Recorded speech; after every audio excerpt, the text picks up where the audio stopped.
नाज़रीन, प्रोग्राम आज की बात के साथ मैं हूं इम्तियाज मीर।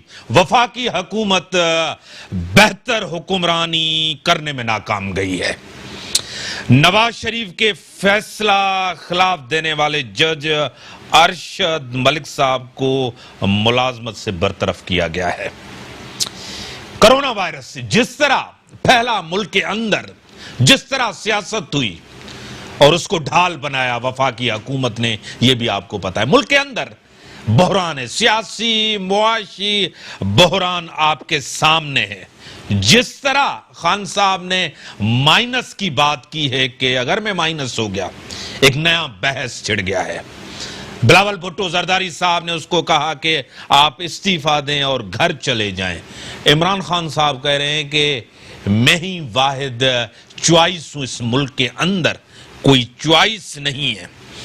माफिया आज भी ताकतवर है। खान साहब माफिया के सामने क्या बेबस हो चुके हैं? क्या वजीर आजम की कुर्सी कमजोर हो चुकी है? माफिया ज्यादा ताकतवर हो चुका है। इस मुल्क के अंदर जो सियासत हो रही है वो आपके सामने जाती सियासत हो रही है।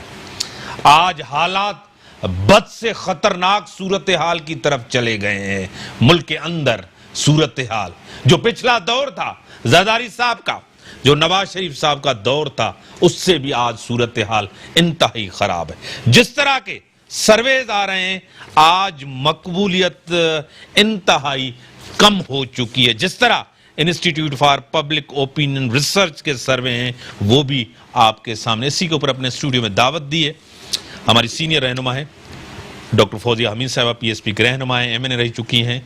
मैं आपको वेलकम करता हूं अपने प्रोग्राम में। उसी के साथ गदला सियाल साहिबा, पीपी रहनुमा है, सीनियर रहनुमा है, वो भी मैं आपको भी वेलकम करता हूं अपने प्रोग्राम में।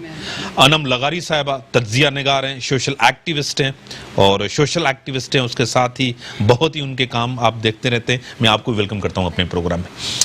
डॉक्टर साहब, बेहतर हुक्मरानी नहीं मिल रही है। जिस तरह एक नारा लेके आए थे कि नया पाकिस्तान, तब्दीली, और एक नई तब्दीली आएगी, वो मुल्क को मिली नहीं। क्या कहेंगे डॉक्टर साहब? औज़ु बिल्लाहि मिनश शैतानिर रजीम, बिस्मिल्लाहिर रहमानिर रहीम।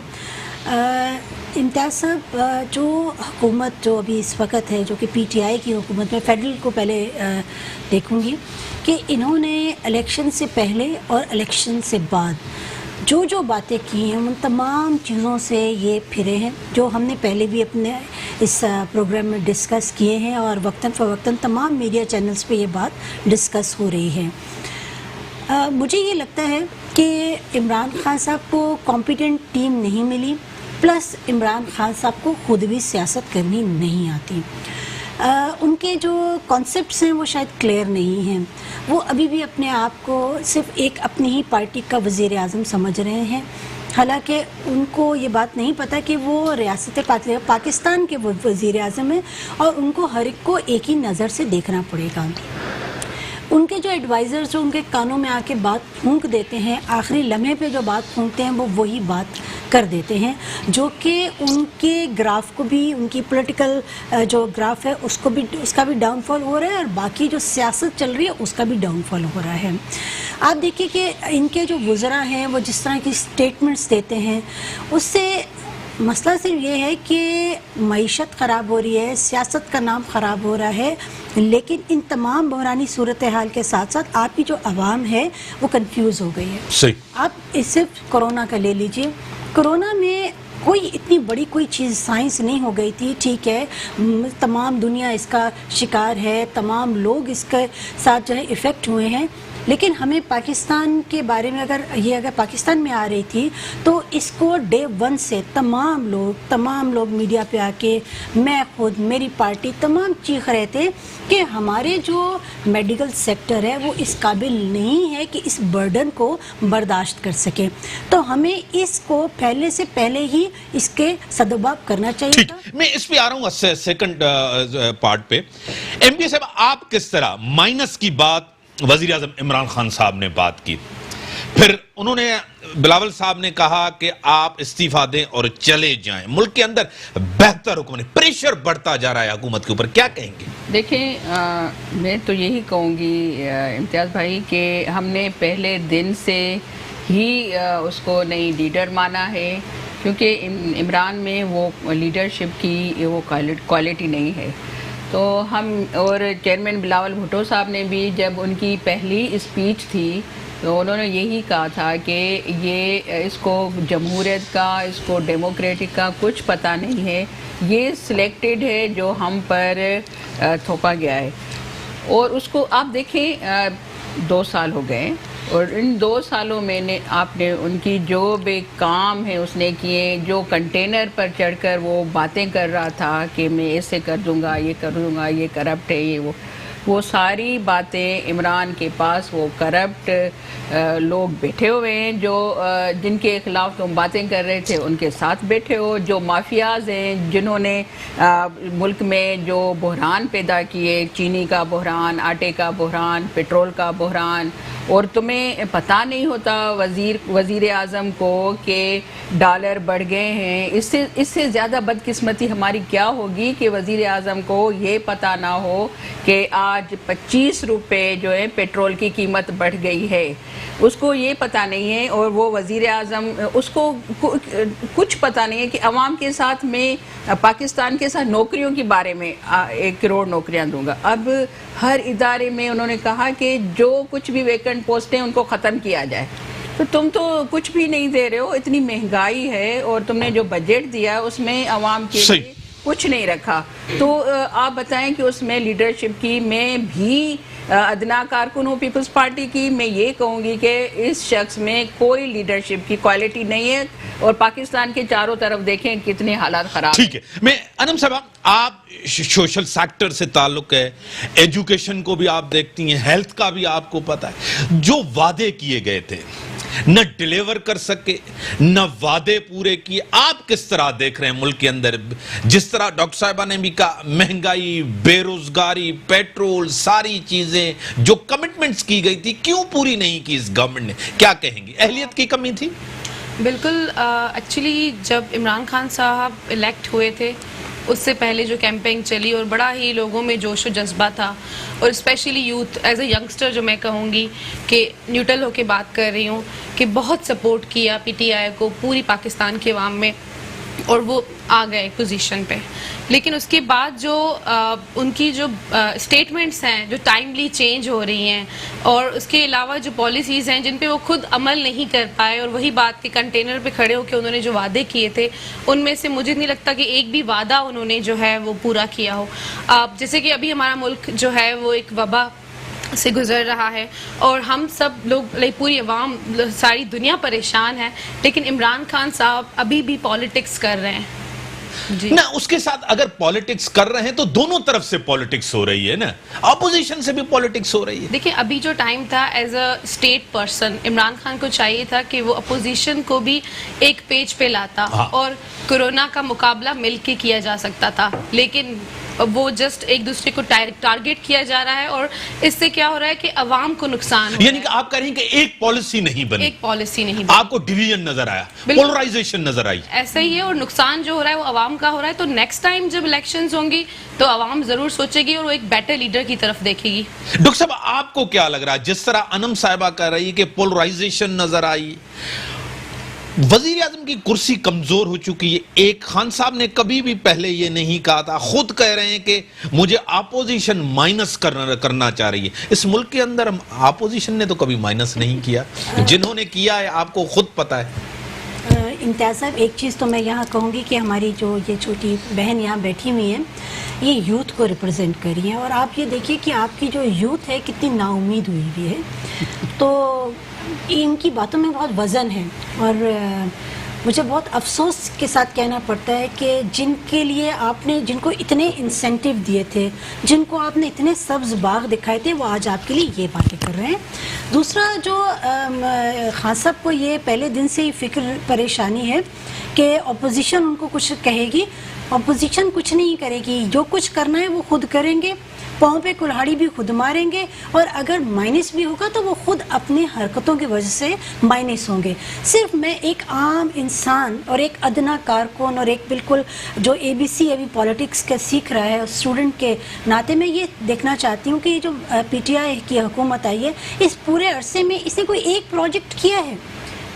ज़्यादा नहीं बात कर, सिर्फ एक प्रोजेक्ट मुझे बता दें कि ये एक प्रोजेक्ट हमने किया। हम सिंध, क्योंकि सिंध में रहते हैं, सिंध में की वजह से हम उसमें बहुत सी चीज़ें जिससे हम इफेक्ट हो रहे हैं। आपने बजट की बात अगर करते हैं, अभी मेरी बहन बजट की बात, तो उन्होंने सरसरी सी बात की, मैं बड़ी बात कि आपने सिंध में जो कोरोना का जो केसेस आए उसमें सबसे ज़्यादा जो एरियाज़ जो इफ़ेक्ट हुए वो अर्बन एरियाज थे। वज़ीर आज़म साहब को चाहिए था कि बजट में अपने आप का, उनका अपना भी तो एक है, उस हिस्से में से कराची के लिए, जो सिंध के अर्बन एरियाज़ हैं उनके लिए एक बजट मुख्तस करते, स्पेशली कराची के लिए जो कि आपकी इकनॉमी की बैकबोन है। आपने कुछ नहीं किया, तो आप किस तरह से ये सोच सकते हैं कि अगला इलेक्शन जो आएगा वो इस कराची ने आपको सदर दे दिया, आपकी पार्टी को वज़ीर आज़म दे दिया, कितने मिनिस्टर्स दे दिए। सबसे बड़ी बात, आप इन यहाँ पीटीआई के किसी भी नुमाइंदों को बुलाएं और उनसे कहें कि आपके जितने एमपीएज हैं, जितने एमएनएज हैं, सिर्फ उनके नाम बता दें। इनको अपने नहीं पता, पार्टी को कुछ नहीं पता। यहाँ इधर उधर से इन्होंने ला के खड़े कर दिए। जो कैबिनेट में जितने चोर, जितने नैबज़दा लोग हैं, तमाम को इन्होंने अपनी कैबिनेट में भर लिया। बाकी सिर्फ पॉलिटिकल विक्टिमाइजेशन कर रहे हैं। कोई भी अगर बात करता है इनसे बर्दाश्त नहीं होता। देखिए, जमहूरियत में आपका दिल बहुत बड़ा होना चाहिए, आपको दूसरे की राय का एहतराम करना चाहिए। लेकिन अनफॉर्चुनेटली हम इस पूरी पार्टी में एक ऐसा सिलसिला है, एक तो इनकी गुफ्तगू, इनके अल्फाज का चुनाव, और उसके बाद सबसे बड़ी बात कि विक्टिमाइजेशन के माहिर हैं, यू टर्न के ये माहिर हैं, कोई काम नहीं कर रहे। ठीक है, ब्रेक का टाइम, इंतशार डाल दिया है। ठीक है, ब्रेक का टाइम हो गया। ब्रेक के बाद आते हैं, कंटिन्यू करते हैं यही डिस्कशन। वेलकम एमडी साहब। एक तो दो तीन चीजें बड़ी कंफ्यूज है मुल्क के अंदर। एक तो आज भी खान साहब कहते हैं कि एक तो स्मार्ट लॉकडाउन बड़ा कामयाब है। आपको भी पता है, मुझे भी पता है मुल्क के अंदर कितनी टेस्टिंग हो रही है, तो आपको भी पता है। दूसरी बात, आज असद उमर साहब ने कहा है कि पूरे मुल्क के अंदर केसेस कम हो रहे हैं, कराची में ज्यादा हो रहे हैं। हम बैठेंगे, एक बात। दूसरी बात, तीसरी बात बड़ी इंपॉर्टेंट ये है कि माफिया के सामने ये हुकूमत बेबस हो चुकी है। पेट्रोल आपके सामने सस्ता था तो कहीं नहीं मिल रहा था, महंगा है तो हर जगह दस्तयाब है। क्या कहेंगे? देखिए, आपने पहले कोरोना की बात जो मुझसे सवाल किया उसके मैडम, मैं एक मिनट आपको जरूर ड्यू रेस्पेक्ट रोकूंगा। मेरे पास सीनियर जर्नलिस्ट हैं, senior anchor person Maria Memon साहिबा मेरे साथ टेलीफोन लाइन पे। मैडम, मैं आपको वेलकम करता हूं अपने प्रोग्राम में। वालेकुम सलाम।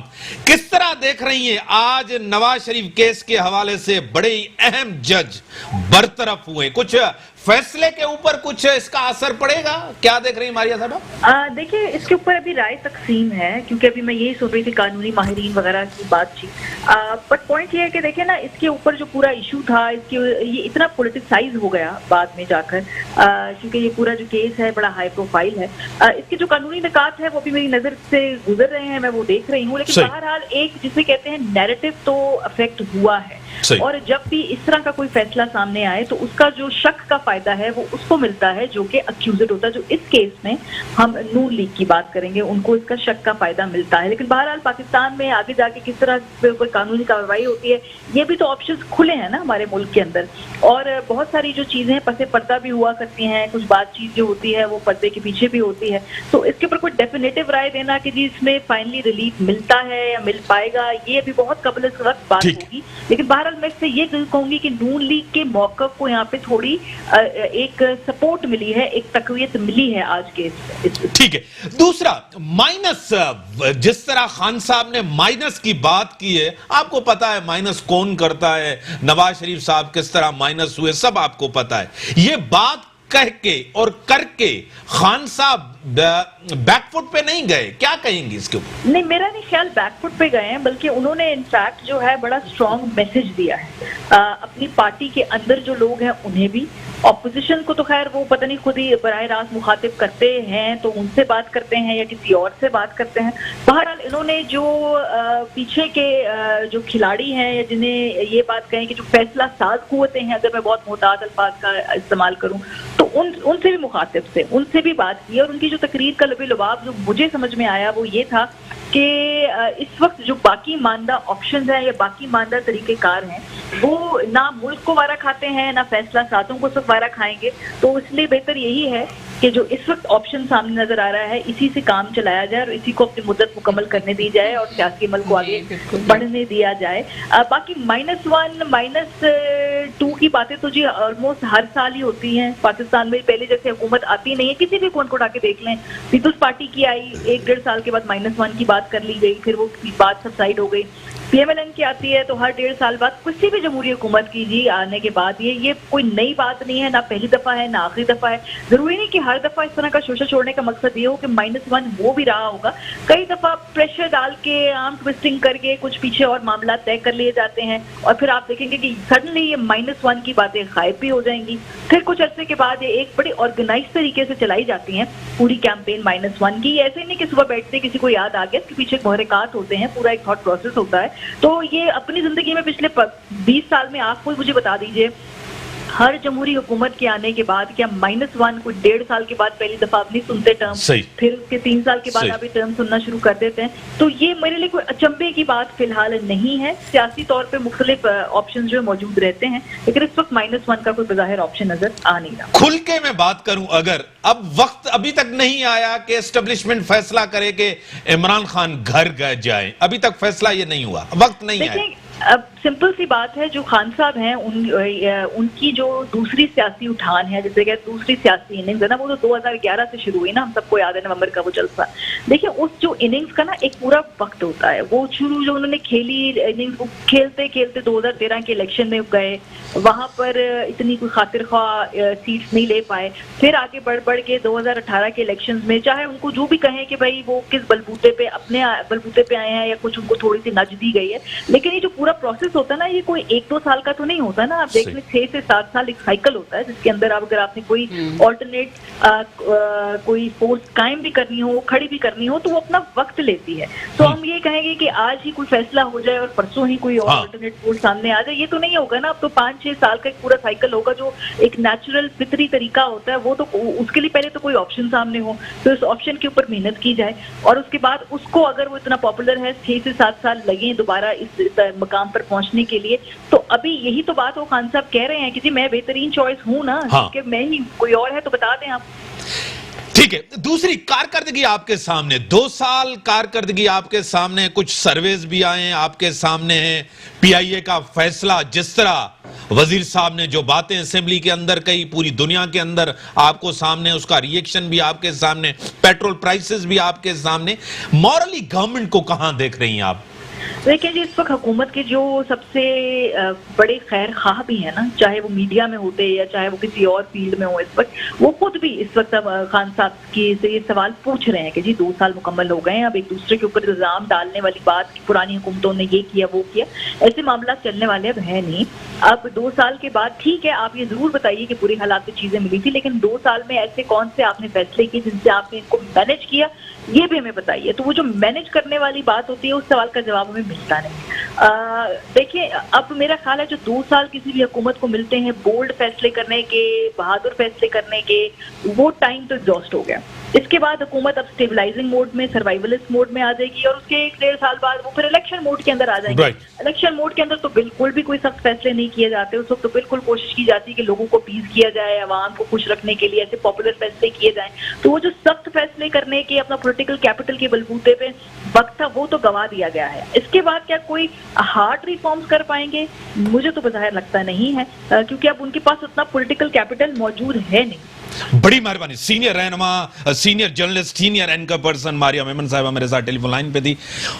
अभी तक कमजोर भी नहीं हुआ और जा भी कहीं नहीं रहे। जी मारिया ने जो तज्जिया किया इमरान खान पर पूरा और हुकूमत पर कि इमरान, मैंने कहीं ना कहीं ऐसा बंदा लाया जो इमरान खान को सपोर्ट करे। ये बताया कि इमरान कह रहा है कि मुझे आप लोगों ने लेके सिलेक्टेड, तो हमने पहले ही कह दिया था कि आप सिलेक्टेड हैं, सिलेक्ट होकर आए हैं। अब मेरे बाद तो कोई मुझे नज़र नहीं आ रहा, मैं ही इनकी चॉइस हूँ। ज़ाहिर है उसने तो सबको कहा ना, वो सब जानते हैं, जो सियासी बंदे हैं, जो सियासी लोग हैं, जो दिमाग रखते थे, वो तो सोचेंगे कि ये बात जो असेंबली में, उसने कभी असेंबली आया नहीं और आज आके ये बात की कि सिर्फ मैं ही हूँ चॉइस उनकी और कोई भी नहीं है। शहबाज शरीफ के इतने केस लगा दिए, चेयरमैन बिलावल भुट्टो के साथ जो कुछ किया जा रहा है, आसू जरदारी साहब के साथ जो कुछ किया जा रहा है, नवाज शरीफ के साथ और उनकी टीम के साथ जो कुछ किया जा रहा है, वो तो सब देख रहे हैं ना, वो सब पाकिस्तान में हो रहा है। लेकिन आपने जब कोरोना की मुझसे सवाल किया तो असद उमर कह रहे हैं कि सिंध में ज्यादा है, तो मैं ये कहूंगी कि पंजाब में सिंध से ज्यादा केस हैं। सिर्फ लाहौर में आप टेस्ट करवाएं, सिंध में तो टेस्टिंग हो रही है ना, टेस्टिंग हो रही है तो हमें मालूम हो रहा है। आप पंजाब में टेस्टिंग क्यों नहीं कर रहे? वहाँ टेस्टिंग करें, टेस्ट करवाएं तो करोड़ों में लोग आएंगे पंजाब में, इतनी सूरत हाल खराब है। और ये स्मार्ट लॉकडाउन का जो वजीर आजम ने, सिलेक्टेड वजीर आजम ने जो ये शोशा छोड़ा। अनम से पूछते हैं, अनम आप देखें ना, मेरे पास दो ऐसे बंदे बैठे हैं जो इन्फेक्टेड भी रहे। आपने तो एक बड़ी चीज की और आपने कहा कि मुझे हुआ भी सही और मैं प्लाज्मा डोनेट भी करना चाह रही हूँ। दो चीजें मैं आपसे पूछूंगा, एक तो आप कहें कि लोग मायूस हुए इस गवर्नमेंट से, एक चीज। दूसरा, कोरोना जिसको ये गवर्नमेंट कहती थी कभी फ्लू है, कभी कहती थी इसके साथ रहना पड़ेगा, आप इस क्राइसिस से गुजरी हैं, आप क्या कहेंगी? बिल्कुल, मैं ये बताना चाहूँगी कि जब मैंने टेस्ट करवाई थी तो मेरे साथ जो बहुत सारे लोग थे वो अवॉइड कर रहे थे, क्योंकि अगर हमारे जो मुल्क का प्राइम मिनिस्टर ये बोल रहा है कि मतलब उन्होंने 3-4 बार स्टेटमेंट चेंज की, तो मैं मेरी फर्स्ट स्टेटमेंट बताती हूँ कि ये जस्ट एक फ्लू है, आपको 3-4 दिन होगा और आप ठीक हो जाओगे। तो यंगस्टर्स जो है वो उस फ्लू ही तरीके से ले रहे थे, लेकिन कितना खतरनाक हो सकता है वो अब रिजल्ट्स आ गई हैं। और मायूस इसलिए हो गए हम सब क्योंकि कोई चेंज नहीं आया, लेकिन जो कुछ अच्छाइयाँ थी वो भी बुराई में तब्दील हो रही हैं। तब्दीली ये आई है। और स्मार्ट लॉकडाउन की अगर बात करें तो आई थिंक कि जब दुनिया में हर जगह जब तक लास्ट उनका जो पेशेंट था कोविड का उसकी टेस्ट नहीं हुई तब तक उन्होंने लॉकडाउन लिफ्ट नहीं किया। और हमने क्या किया, जब कोरोना वायरस की केसेस स्पाइक पकड़ी, जब वो बहुत पीक पर थे, तब हमने लॉकडाउन खत्म कर दिया। और फिर जब ऑब्वियसली बहुत ज़्यादा केसेस बढ़ने लगे तो फिर हमने जस्ट लोगों को खुश करने के लिए एक स्मार्ट लॉकडाउन का जो है वो नाम आगे दे दिया और ये ड्रामा कर दिया कि नहीं जी अब जो है वो स्मार्ट लॉकडाउन होगा। और अब जो है क्या लग रहा है कि आपको सीरियसनेस नजर नहीं आ रही? बिल्कुल सीरियसनेस नजर नहीं। क्या अवाम सीरियस ले रही है इसको? अवाम भी नहीं ले रही। अवाम कैसे सीरियस ले सकती है जब गवर्नमेंट ही सीरियस नहीं है? जबरदस्त। अवाम इस चीज़ को सीरियस तब तक नहीं लेगी जब तक गवर्नमेंट जो है वो इम्प्लीमेंट नहीं करवाएगी।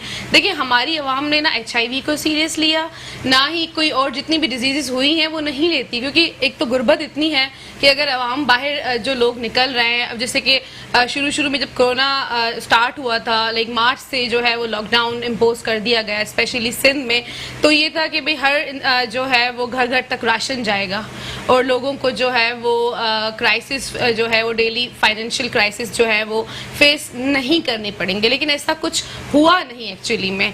गवर्नमेंट ने तो इशू कर दिए फंड्स, लेकिन लोगों तक पहुंचे नहीं, तो फिर आवाम को तो बाहर निकलना पड़ा ना अपना जो है वो रोजगार चलाने। यानी कि एक तरफ गुर्बत है, दूसरी तरफ बीमारी है। बिल्कुल। अब क्या है कि गुर्बत जो यानी कि गवर्नमेंट खुद रिस्पांसिबिलिटी नहीं ले रही कि हम जिम्मेदार खुद जाने आप जी, क्योंकि मैं समझती हूँ कि जो गुर्बत है वो सबसे बड़ी बीमारी है, कोरोना कुछ भी नहीं है उसके आगे। सो इस वजह से जो है वो आवाम इस चीज को तभी सीरियस नहीं ले रही। डॉक्टर साहब, आज मारिया ने खुद कहा कि देखें गवर्नमेंट कहीं नहीं जा रही, वजीर आजम कॉन्फिडेंट है, अभी कमजोर हुए नहीं है, अभी माइनस कोई चीज नहीं होनी चाहिए, अभी भी जो है ना वही चॉइस है, लास्ट चॉइस वही है, मैं ही वही चॉइस हूं। क्या आपको भी लग रहा है कि आपको पता है हर कोई आखिरी तक, जमाली साहब ने भी यही कहा था कि मैं कहीं नहीं जा रहा, लेकिन ब्रेक हुआ है, ब्रेक के बाद आऊंगा, ये आपसे जरूर इसका जवाब दूंगा। नहीं बुरे काटे। वेलकम बैक नाज़रीन, मुझे टेलीफोन लाइन पे ज्वाइन किया है सीनियर रहनुमा है, सीनियर सियासतदान है, पाकिस्तान पीपल्स पार्टी से उनका ताल्लुक है, पलवशा खान साहिबा। मैं आपको वेलकम करता हूं मैडम अपने शो में। जी बहुत मेहरबानी। मैडम, जिस तरह देख रही हैं कि खान साहब की हुकूमत में जब से आई है महंगाई, बेरोजगारी और माफिया ज्यादातर ताकत हुआ है, अवाम बेयारो मददगार है, क्या कहेंगी आप? इसमें कोई दो राय नहीं है। माफिया ताकतवर नहीं हुआ, ये माफिया खुद है, माफिया हुकूमत है और ये माफिया के सरगना है, इसमें कोई दो राय नहीं है। अब ये mafia PIA, steel mill, PTDC, आटा, चीनी, से होके पेट्रोल से होकर अब ये आपके जो असासे बाहर के मुल्क में है, जिसे फैमिली सिल्वर कहते हैं, घर के जो असासे हैं उनको बेचने के लिए ये हाथ साफ कर रहे हैं। तो लिहाजा अब ये एक फैसला कुन मरहला है। जैसे कि मैंने कहा था कि अब फैसला करना है लोगों को, सबसे पहले आवाम को फैसला करना है, ऑपोजिशन को फैसला करना है, इस मुल्क की जो मुख्तदर हल्के हैं कि क्या मुल्क को डुबाना मकसद है या फिर हम सब ने मिलकर इस मामले का कोई हल निकालना है। क्योंकि अगर ये चलता रहा तो मैं ये समझती हूँ कि सड़कों पर, चौराहों पर, चौकों पर, गलियों में लोग जो है वो रोटी के लिए जो है एक सिविल वॉर की सिचुएशन खुदा ना खास्ता पैदा हो जाएगी। और मुझे इस बात का पक्का यकीन है कि इस साजिश के ताने बाने कहीं और जाके जुड़ते हैं, और जहाँ जुड़ते हैं आप देखिए कि जितना 73 साल में जो नुकसान नहीं हुआ था 2 साल में हो गया। कश्मीर गया, उस हमारा तमाम स्टेट गया। आज आप ये देखिए कि अब अगली नजर जो मैं समझती हूँ वो इस मुल्क के न्यूक्लियर असासों पे है।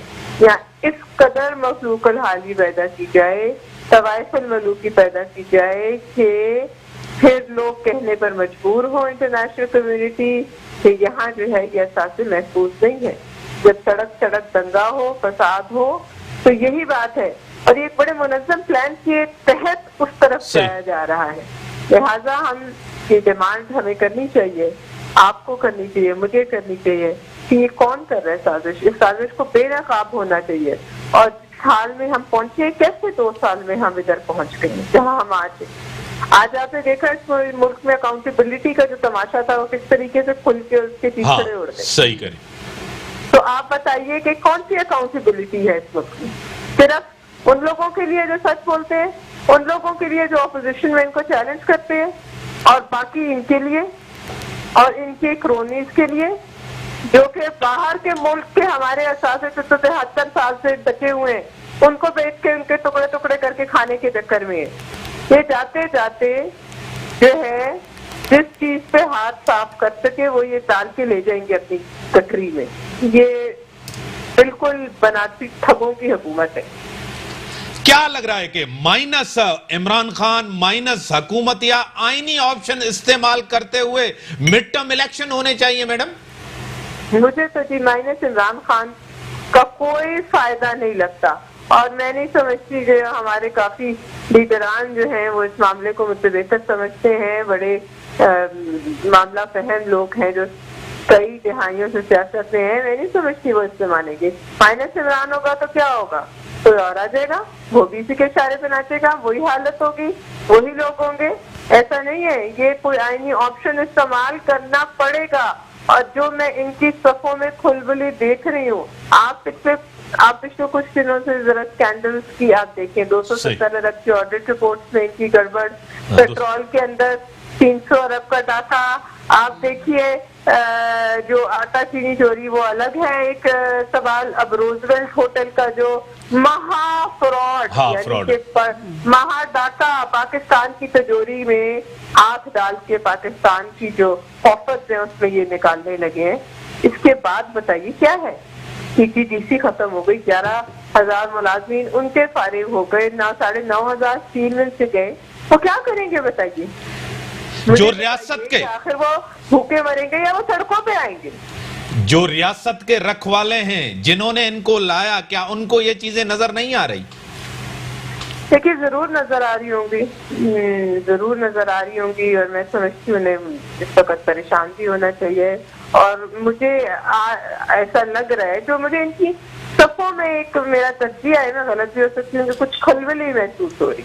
आप इनके मुआविनीन की ट्वीट जरा मुलाहिजा कर लीजिए। सही, मतलब इनके आप वजीरों के हालात देख लीजिए। रोजाना कभी अली सैदी का स्कैंडल, कभी वो जो है आपके क्या नाम है उनका, जुल्फी बुखारी साहब हाथ साफ कर रहे हैं, कभी वाडा साहब, आप देख लीजिए। मुझे इनके सफों में खलबली महसूस हो रही है। और मुझे ऐसा भी लग रहा है कि कहीं ना कहीं किसी को कोई तपिश महसूस हो रही है चेंज की। तो इसलिए ये इस वक्त कुछ परेशान नजर आ रहे हैं। कभी कहते हैं कभी कि मैं नहीं जाने वाला 5 साल, अगले दिन कहते हैं कि मैं माइनस भी हो सकता हूँ। आप खुद देख लीजिए कितना तजाद है। बड़ा तजाद है। बड़ी मेहरबानी। सीनियर रहनुमा, सीनियर सियासतदान पलवी शेख खान साहब मेरे साथ ही सीनियर रहनुमा। मैडम, हाँ, जो एक तरफ तो ये सिचुएशन, मुल्क की सूरत हाल आपको जो नजर आ रही है, आप देख रही हैं कि एक तबाही की सूरत हाल है मुल्क के अंदर, क्या कहेंगी डॉक्टर साहब? देखिए, मुल्क की जो सूरत हाल आप बात कर रहे हैं बिल्कुल तबाही की तरफ तो है, क्योंकि जो गवर्नमेंट आई है उसका कोई होमवर्क ही नहीं है। जैसे कि बात करी थी मेरी बहन भी कि स्टील मिल के मुलाजमीन के साथ इन्होंने क्या बात की थी, क्या वादे किए थे कि जी एक शख्स भी, उसको भी हम जो है माइनस नहीं होने देंगे। आज क्या हो रहा है स्टील मिल के साथ? फिर PIA के लिए जो स्टेटमेंट्स इन्होंने दी, बहुत बड़े से बड़ा शख्स भी ये काम नहीं कर सकता था जो इन्होंने खुद कर दिया। पूरी दुनिया में आपने अपने मुल्क का जो है ग्राफ माइनस की तरफ ले गए, इतना उसको नुकसान हो गया। बाकी तमाम चीज़ें, वो चीनी का जो स्कैंडल था वो तो कहीं पता नहीं कहाँ चीनी के नीचे, वो तो जहांगीर तरीन साहब ही चले गए, वो तो चीनी के नीचे दब गया है। अभी वही शख्स जो है किसी और पॉलिटिकल पार्टी से ताल्लुक रखते हैं, तो फिर आप देखते हैं कि इनकी जो है फुर्तियाँ कितनी होंगी। ठीक है, आप MB साहब, आप भी चीजों को देख रही हैं, सारी सूरत हाल आपके सामने है। अवामी फ्रंट पे, मुआशी फ्रंट पे बजट भी आपके सामने था, अवाम को कहीं रिलीफ नहीं मिला। कहीं गवर्नमेंट कभी कोरोना को ढाल बना रही है, कहीं कहीं चुप रही है, कहीं प्रेस कॉन्फ्रेंस हो रही है, सब कुछ यही हो रहा है। देखें, हमने तो, और हमारे चेयरमैन बिलावल भुट्टो साहब ने यही कहा है कि इमरान के बस की बात नहीं है मुल्क चलाना, अब इनको इस्तीफ़ा देना चाहिए।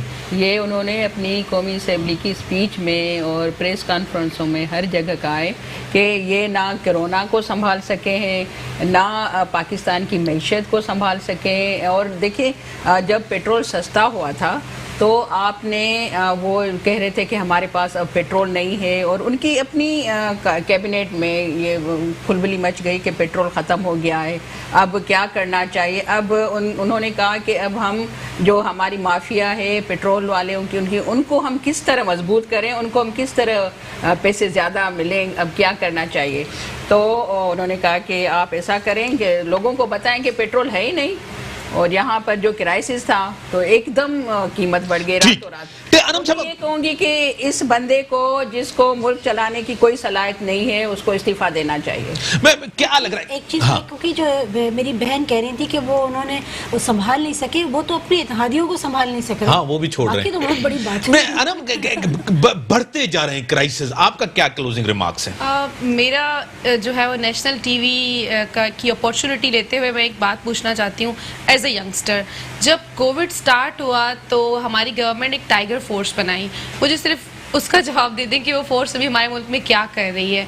क्राइसिस बढ़ेंगे जब हमारी जो है वो पॉलिसीज़ जो हैं, जो हम बनाते हैं उसी पे हम खुद ही अमल नहीं करते, हमारी गवर्नमेंट खुद ही अमल नहीं कर रही, तो हमें जो है वो आउटपुट ज़ीरो मिल रहा है, और इसीलिए हम नाउमीद हैं। एज ए न्यूट्रल पर्सन मैं बता रही हूँ, जितने भी सपोर्टर्स थे, यंगस्टर्स स्पेशली, जो कि लाइन में खड़े होकर गर्मी में बाहर उन्होंने वोटिंग दी है, वो आज बहुत डिसअपॉइंटेड है हमारी करंट गवर्नमेंट से। बड़ी मेहरबानी, सबकी बड़ी मेहरबानी। मुल्क की सूरत हाल आपके सामने है, इसी के साथ दीजिए इजाजत। अल्लाह हाफिज। फिर किसी और